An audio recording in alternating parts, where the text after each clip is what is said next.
गिरिवरधारि यशोदनन्दन व्रजजनरञ्जन यामुनतीरवनचारि.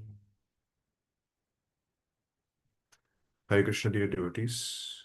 Good morning and welcome back to our everyday discussion of Srimad Bhagavatam. We are continuing our discussion from Canto 4, Creation of the Fourth Order, Chapter 4, Sati quits her body. Om Namo Bhagavate Vasudevaya. Om Namo Bhagavate Vasudevaya. Om Namo Bhagavate Vasudevaya. Narayanam Namaskrityam Naram Chaiva Narottamam Devim Saraswatim Vyasam Tato Jayam Udirayet Nashtaprayeshu Badreshu Nityam Bhagavata Sevaya Bhagavate Ruttama Shloke Bhaktir Bhavati Naistiki Srinvata Swakataha Krishna Punyasravana Kirtanaha Vidyantasto Yabhadrani Vidhunoti Surutsatam. Canto 4, the creation of the fourth order, chapter 4, Sati quits her body. We'll do verse 15 and 16. For verse 15, we'll just do the verse and translation, and for 16, we'll go into the purport. Verse 15, Yat Pada Padmam Mahatam Manolibhir Nishevitam Brahma Rasasavartibhihi Lokasya Yadvakshati Chashisho Artinas Tasmai Bhavan Dhruyati Vishwabhandave. Translation by His Divine Grace Abhay Srinaravindra Bhaktivedanta Swami Srila Prabhupada. You are envious of Lord Shiva, who is the friend of all living entities within the three worlds. For the common man, he fulfills all desires, and because of their engagement in thinking of his lotus feet, he also blesses higher personalities who are seeking after Brahmananda, transcendental bliss. Text 16. Kim Vasivakyam Ashivam na vidhustvadanye Brahmadayastam avakirya jatasmashane Tanmalya bhasma nikapalina vasat pishachair Ye murdabhir dadati taccharanavasar charanavashristam.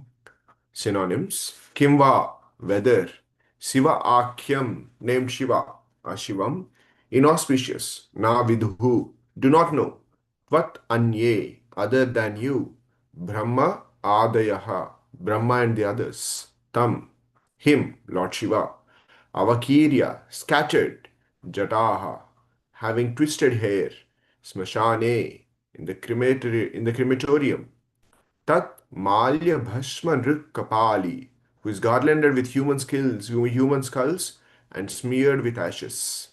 Avasat, associated. Pishachai, with demons. Ye, who? Murdabihi, with the head. Dadhati, place. Tat Charana Avashrishtam, fallen from his lotus feet. Translation and purport by His Divine Grace Abhay Charanarvinda Bhaktivedanta Swami Srila Prabhupada. Srila Prabhupada Ki Jai. Translation. Do you think that greater, more respectable personalities than you, such as Lord Brahma, do not know this inauspicious person who goes under the name Lord Shiva? He associates with the demons in crematorium. His locks of hair are scattered all over his body, and he is garlanded with human skulls and smeared with ashes from the crematorium. But in spite of all these inauspicious qualities, great personalities like Brahma honor him by accepting the flowers offered to his lotus feet and placing them with great respect on their heads. Purport. It is useless to condemn a great personality like Lord Shiva, and this is being stated by his wife Sati to establish the supremacy of her husband. First, she said, you call Lord Shiva inauspicious because he associates with demons in crematoriums, covers his body with the ashes of a dead, and garlands himself with the skulls of human beings. You have shown so many defects, but you do not know that his position is always transcendental. Although he appears inauspicious, why do personalities like Brahma respect the dust of his lotus feet and place on their heads with great respect those very garlands which are condemned by you?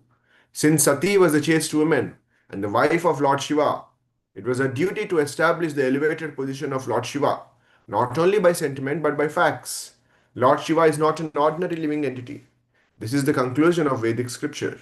He is neither on the level of the Supreme Personality of Godhead nor on the level of the ordinary living entities. Brahma is in almost all cases an ordinary living entity. Sometimes, when there is no ordinary living entity available, the post of Brahma is occupied by an expansion of Lord Vishnu. But generally, this post is occupied by a greatly pious living entity within this universe. Thus, Lord Shiva's position is constitutionally higher than that of Lord Brahma. Although Lord Shiva appeared as the son of Brahma, here it is mentioned that even personalities like Brahma accept the so-called inauspicious flowers and dust of the lotus feet of Lord Shiva.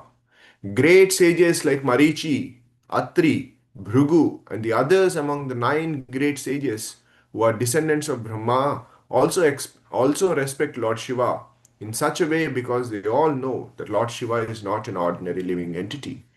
In many Puranas, it is sometimes asserted that a demigod is elevated to such a high position that is almost on an equal level with the Supreme Personality of Godhead. But the conclusion that Lord Vishnu is the Supreme Personality of Godhead is confirmed in every scripture. Lord Shiva is described in the Brahma Samhita to be like a curd or yogurt. Curd is not different from milk. Since milk is transformed into curd, in one sense, curd is also milk. Similarly, Lord Shiva is in one sense the Supreme Personality of Godhead, but in another sense he is not. Just as curd is milk, although we have to distinguish between the two. These descriptions are in the Vedic literature. Whenever we find that the demigod occupies a position apparently more elevated than that of a Supreme Personality of Godhead, it is just to draw the devotee's attention to that particular demigod. It is also stated in Bhagavad Gita, chapter 9, verse 25, that if one wants to worship a particular demigod, the Supreme Personality of Godhead, who is sitting in everyone's heart, gives one greater and greater attachment for that demigod, so that one may be elevated to the demigod's abode. Yanti Deva Vrata Deva. By worshipping demigods, one can elevate himself to the abodes of demigods. Similarly, by worshipping the Supreme Personality of Godhead, one can be elevated to the spiritual kingdom. This is stated in different places in Vedic literature. Here, Lord Shiva is praised by Sati, partially due to her personal respect for Lord Shiva, since he is her husband, and partially due to his exalted position, which exceeds that of ordinary living entities, even Lord Brahma. The position of Lord Shiva is accepted by Lord Brahma, so Daksha, Sati's father, should also recognize him. That was the point of Sati's statement. She did not actually come to her father's house to participate in the function. Although before coming, she pleaded with her husband that she wanted to see her sisters and mother. That was a plea only, for actually at heart she maintained the idea that she would convince her father, Daksha, that it was useless to continue being envious of Lord Shiva. That was her main purpose. When she was unable to convince her father, she gave up the body he had given her, as will be seen in the following verses. We'll once do both the translations together and to have some discussion. Verse 15, translation. You are envious of Lord Shiva, who is the friend of all living entities within the 3 worlds. For the common man, he fulfills all desires, and because of their engagement in thinking of his lotus feet, he also blesses higher personalities who are seeking after Brahmananda. Verse 16. Do you think that greater, more respectable personalities than you, such as Lord Brahma, do not know this inauspicious person who goes under the name Lord Shiva? He associates with the demons in the crematorium. His locks of hair are scattered all over his body, and is garlanded with human skulls and smeared with ashes from the crematorium. But in spite of all these inauspicious qualities, great personalities like Brahma honor him by accepting flowers offered to his lotus feet and placing them with great respect on their heads.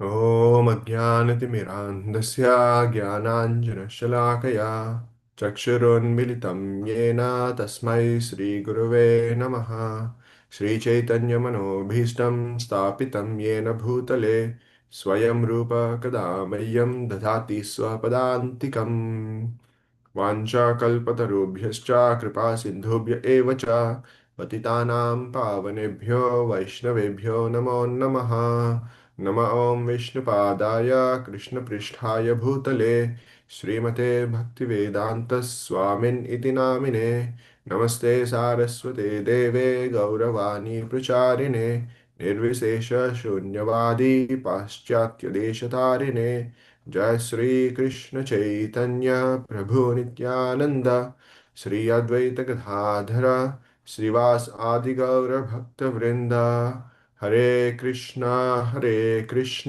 Krishna Krishna Hare Hare Hare Ram Ram Ram Hare Hare.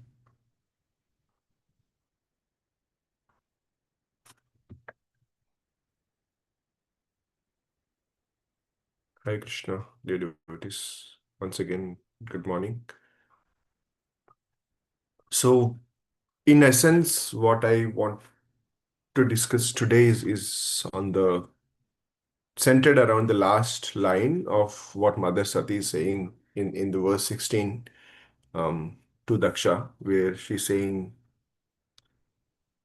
by placing them with great respect on their heads. So, wanted to have some discussion around the aspect of respect within the process of devotional service. So we'll start with a story. So this story is from the life of Srila Prabhupada, and this is from the time around, I think, late 1930s or 40s, when I think late 1930s, when he was still in Allahabad with his private pharmacy. So when he was living in Allahabad, there was a young man who was also a disciple of Srila Bhaktisiddhanta Saraswati Thakur. His name was Adikesha Prabhu.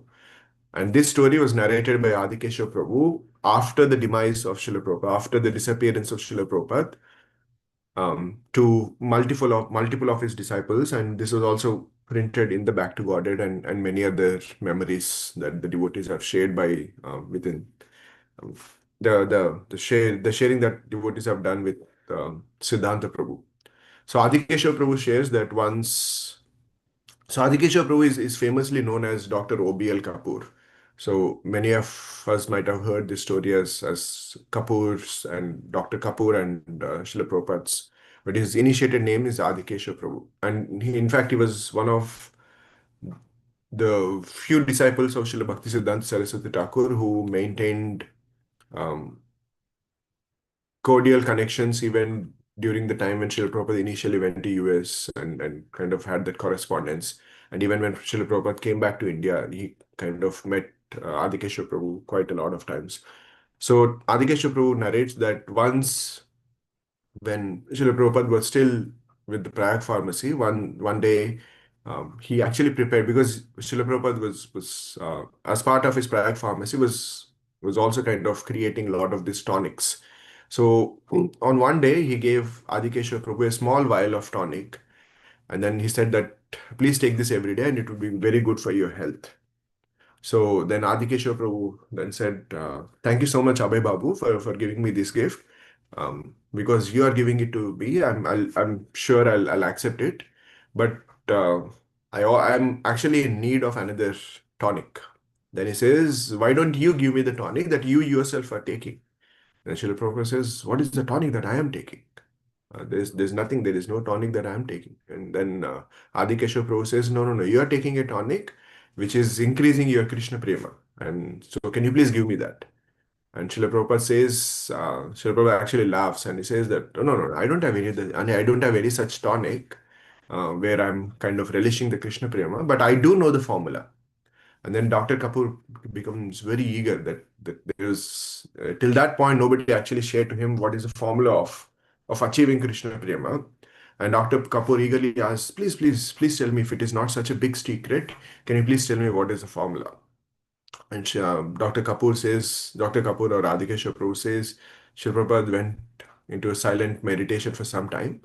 And then he quotes this verse, Trinadapi sunichena tarorapi sahishnuna amanina manadena kirtaniya sadahari. He quoted the verse and then also spoke the entire translation of how one should chant the holy name in that humble state of mind where you're not expecting any respect but always willing to give all the respects, thinking yourself lower than a straw of a grass in the street. And as he said that, then Srila Prabhupada says, this is the formula. And with this formula, I'm going to propagate the glories of Krishna Prema all over the world. And so then Dr. Kapoor then thought that Abhay Babu is just saying, like, how can the aspect of Trinadapi Sunichena Tarorapi Sahish Namane Namadena Kirtaniya Sadahari. How can that be the formula of Krishna Prema? And then, in fact, when Srila Prabhupada did all the amazing things after almost this conversation is happening in 1930s.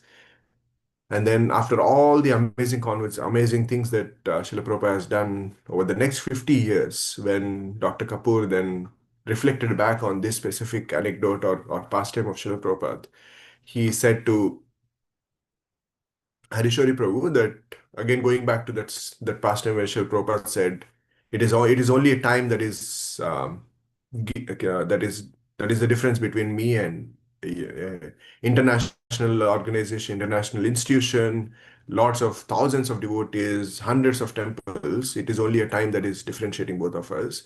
Even in this case, this is a kind of a pastime that happened even 40 years before this specific story that we very famously know from New York. Even at that point, Srila Prabhupada had this conviction that as long as I'm following this aspect of respect and humility, I'll be empowered and I shall spread it all over the world. So then I want to also, and in support of this, one more story from His Holiness Radhanath Swami Maharaj. So this story was shared by Rajbihari Prabhu as part of the recent. So the last year was 75th Vyasa Puja of His Holiness Radhanath Swami Maharaj, and a lot of devotees have come together and organized 75 different classes and in celebration of that wonderful Vyasa Puja. So one of the class was given by Vrajabihari Prabhu, who is a very senior monk from ISKCON Chowpat. He was also here in Naperville last year during the TSI. So Vrajabihari Prabhu says this story where once, because it is very famous in almost any class that we take of His Holiness Radhanath Swami Maharaj, either Maharaj directly quotes this verse of Trinadapi Sunichena, or in some way or the other kind of brings the point to that aspect of humility and respect. So this devotee once approached, this is not the devotee whom I'm speaking is not Rajbihari Prabhu, it is more of an anecdote that Rajbihari Prabhu shared. So once a devotee approached Maharaj and he said, Maharaj, you always speak about this verse, Trinadapi Sunichena, and we understand that Trinadapi Sunichena is the highest level of realization that we can achieve within the Krishna consciousness. And Maharaj immediately stopped the devotee and he said, no, no, no, no, no. Trinadapi Sunichena is not the highest. It is the inception. It is the beginning. The highest is Ashlishyava Padaratam Pinashtamam Adarshanam Marmahatam Karotua Yatha Tatava Vidhadat Lampato Mat Prananatastuna Evasa. So Maharaj says that the beginning is humility and offering respects to everybody. That is not the highest. And as long as we are in this mood, as Srila Prabhupada is demonstrating, is explaining to Adikeshwar Prabhu, as long as we are taking the formula of the basic principle of Trinadapi Sunichena and offering all respects unto everybody without expecting any respect in return, and in that mood, as long as we are chanting the holy name of the Lord, that will eventually take us to a point where we are able to ultimately surrender everything to Shri Radha Shamsundar and say this prayer in that true spirit of Ashli Shiva Padaratam Pinastamam. Whatever you do, my Lord, as during His Holiness Romapad Maharaj's Vyasa Puja, as we have put, um, make Srila Prabhupada's and Lord Hanuman's, I too shall go, being an arrow that is released from Raghuram's, Lord Ramachandra's bow, as how Hanuman has left and as Srila Prabhupada has prayed, where he said, "Make me dance, my Lord, O Lord, as you like, make me dance." And that is the example of Ashli Shiva Padaratam Vinastamam. And that Srila Prabhupada is able to write almost after 40 years in 1967, 1965, on his voyage to Jaladhata, because he actually understood this tonic and has been drinking that, as Dr. Kapoor Adikesha Prabhu has said in 1930s. He said, "You're drinking that formula. You're drinking the tonic every day of that Krishna Prema, Trinadapi signature," because Srila Prabhupada was so ingrained with that philosophy, with that um, is kind of permeated with that understanding of Trinadapi Sunichena. And in that spirit, he's able to write this poem where he's saying, "Now, oh my Lord, make me dance as you like, make me dance." So, but this aspect, it is also kind of, there are a lot more tangents and intricacies and specifics that we need to discuss with respect to giving respect in this mood of humility. There could be a lot of questions that we could ask. Oh, how can I respect somebody, a vagabond that is walking across the street? So, and sometimes, not sometimes, many a times, the external appearance, like in the case of Daksha Prajapati, he was completely deceived by the external appearance of Lord Shiva. Similarly, for us, an external appearance of a devotee, because we are in the present times where the external is always kind of um, a doorway or a path to understand the internals, which is in many cases true also. You kind of understand um, like the aspect of why Srila Prabhupada says cleanliness is so important during the deity worship, is because that the way we are keeping the external um, area of the temple, of the deity room, kind of indicates the level of devotion and love that we are showing towards the Lord. But many times it also happens that the external appearance can deceive us, like it happened in the case of Daksha Prajapati. So that's why this is a very, very deep subject, which even His Holiness Romapad Maharaj during the Vaishnava etiquette retreat was also discussing with respect of envy, and kind of discussing like the four levels of respect what we uh, provide, and multiple discussions. But just on a surface, uh, like we see in the case of Daksha Prajapati, it can be quite deceiving. So with that, I just want to kind of touch upon two different personalities who are disciples of Srila Prabhupada, and kind of then bring back into the discussion of what Mother Sati is kind of helping us understand. The first example that I want to discuss was Jayananda Prabhu. We all know Jayananda Prabhu. Jayananda Prabhu is in fact considered as one of the first saints within ISKCON. In fact, I'm currently reading Radha Damodar Vilas by Vayasaki Prabhu. In that, a lot of devotees were actually kind of sharing their experiences with Jayanand Prabhu, and many multiple times, multiple devotees say actually that it was kind of an non-debatable understanding that if anybody can actually achieve Krishna Prema during the initial times, then everybody were kind of fully convinced across.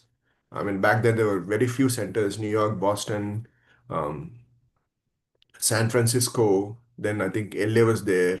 So there were very few centers that was there, but then it was a clear, confirmed understanding across all the centers, all the devotees who were there, that if any of us ever achieve Krishna Prema, the complete love of Godhead, then the first person that is going to achieve is Jayananda Prabhu.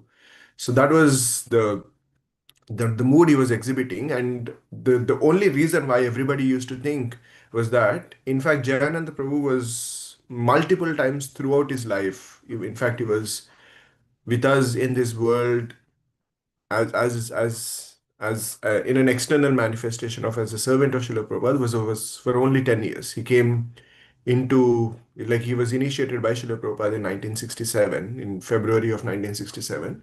And then because of illness, he then left his mortal body, I think in sometime in 1975. So it was not even for 10 years, it was like 8 years that he was there. And within that 8 years, in fact, like February 1967 is like third or fourth batch of the initiation that Srila Prabhupada was giving. And he was one of the first persons in that, like the first four batches.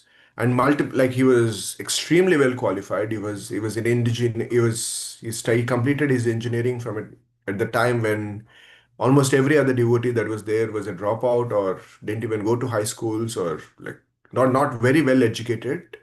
Jayananda Prabhu was very like educated. He was almost at least 10 years older than any other devotee that was present at that time in 1967. Everybody were there in their late teens or early 20s, but Jayananda Prabhu was already in his 30s. He was extremely well qualified from an educational standpoint, from his age standpoint, and from his qualities also. And he was given the position of temple president across multiple temples multiple times. But every time he gave up that, thinking that, oh, I need my original position is as a servant, and all I have to do is wherever there is a need, let me go ahead and serve. And in that mood, what Jayanand Prabhu actually gave us, all of us, is one of the most amazing leaders that we still are celebrating today. So it so happens that 1967 Srila Jayanand Prabhu was initiated, and 1968 when they were trying to prepare for the Rath Yatra, there is this young man whose name was Gordon John. He walks into San Francisco Temple. He's from a very well-to-do family, and he walks into San Francisco Temple thinking of, oh, have some additional Lakshmi, I would like to donate. He walks into a temple, nobody cares for him. Um, Very interesting that somebody who walks into an ISKCON temple for donating was not cared. But that happened with Gordon John, where he walks into the San Francisco, because all of them were busy with preparations for Jagannath Rath Yatra. But he walks in and nobody cares for him. But Jayananda Prabhu, then he keeps walking around, then he bumps into Jayananda Prabhu. And Jayananda Prabhu at that time was looking like a simple working man, fixing, like with full of grease, with some dress that he bought from some shop, just a simple person. But then the reciprocation that Jayananda Prabhu showed him, he immediately kind of made Gordon John feel welcomed and kind of embraced him, started giving him some services, and anything that Gordon John was doing, he felt, oh wow, this is the best that I've, like, nobody has ever done such a, like, what Gordon John was in fact doing was just hitting a nail into it. He said, like, nobody has ever made such a wonderful sound by just hitting a nail. Can you hit more nails? Like, it just made Gordon John feel welcomed. And it so happened that, like, the Gordon John felt so welcomed by this single person, Jayananda Prabhu, a person who just walked into San Francisco Temple without understanding, without knowing anything, and without expecting anything, or like he just walked in thinking, oh, I have additional money I need to give. He walks out, and then after 2 weeks, he joins ISKCON and eventually gets initiated by Srila Prabhupada and becomes a sannyasi, and that sannyasi is His Holiness Jayapataka Maharaj.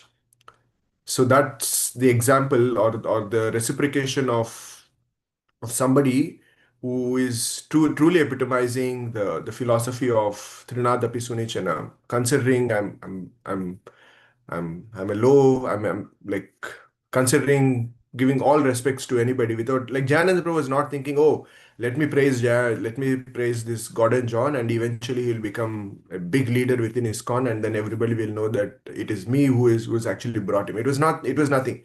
All Jayananda Prabhu cared in that experience, in fact, even Jayapatak Maharaj kind of confirms this, he says that he just wanted to make this young man who walked into the temple of Srila Prabhupada happy.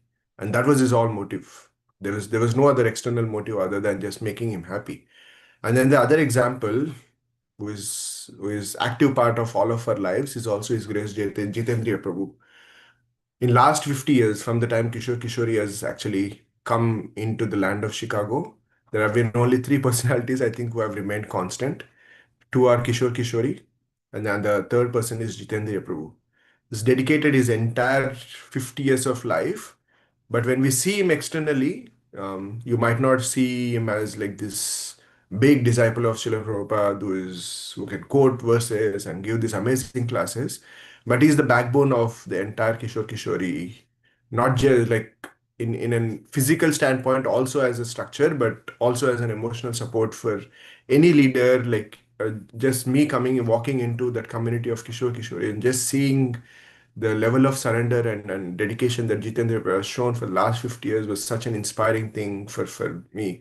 But externally, he is again similar to how Lord Shiva is. His external appearance might always deceive us, but the internal character and devotion that he's been carrying for last 50 years is something that truly epitomizes this philosophy. So this is what Mother Sati is kind of helping us understand through Daksha Prajapati, that what the basis of respect should be rooted based on the devotion in the heart. And as we all understand, which multiple devotees have also explained, is none of us can ascertain with the devotion in the heart. It is only Gaura Sundara, Sri Radha Shyam Sundar, who can actually understand the devotion in their heart. And because we cannot, it is always with that mood of Trinada Pisunichana, offering all respects to everybody. Even the Lord Shiva might associate with demons in crematorium and whatnot. Like there's huge see, but none of that diminishes his inauspiciousness, his auspiciousness. Similarly, Jitendra Prabhu and Jayananda Prabhu, irrespective of the place and situation where they are, the level of devotion and character that they carry in their heart will always place them in the echelons of the highest regards that we need to. And uh, it, Jayananda Prabhu and Jitendra Prabhu are two such examples of unlimited examples that we have, obviously within the community that we are also here in Shri Radha Shyam Sundar. There are multiple such personalities also. And as long as we're eager to appreciate their surrender um, and it will take it artificially also cannot be done. We kind of have to put in some effort, and there might also be situations where we might be we might not like certain things that they're done, like yeah, obviously we are human.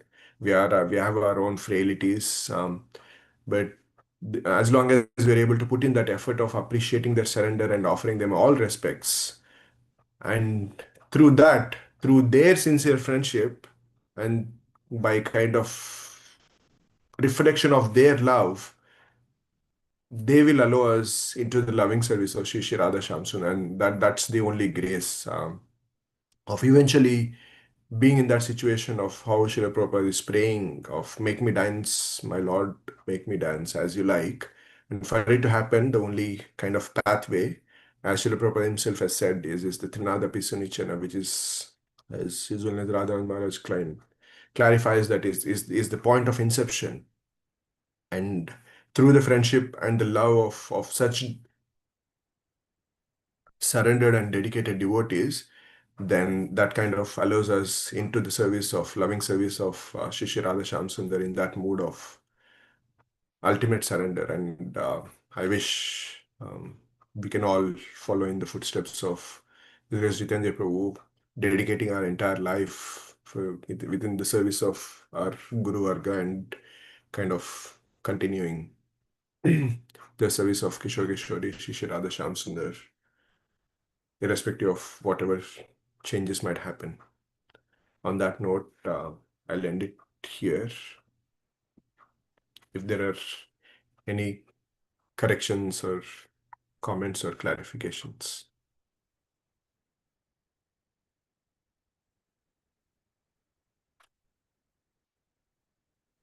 Hare Krishna, Prabhu. Please accept Hare my humble Krishna. obeisances. All glories to Srila Prabhupada, Guru Prabhu. Gauranga. Thank you for such a beautiful class and all these examples of our wonderful acharyas, our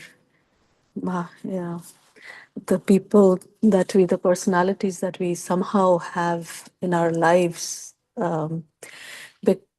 because of Prabhupada, but each such stalwarts and Yeah. able to really, I mean, all we need is to hold on to their feet and somehow make it out of here, or Mhm. make it wherever Krishna wants us to go, as opposed to just drifting somewhere. But yeah, thank you very much, Prabhu, Thank you, for Prabhu. those nice examples, nice stories. Hare Krishna. Hare That, Krishna.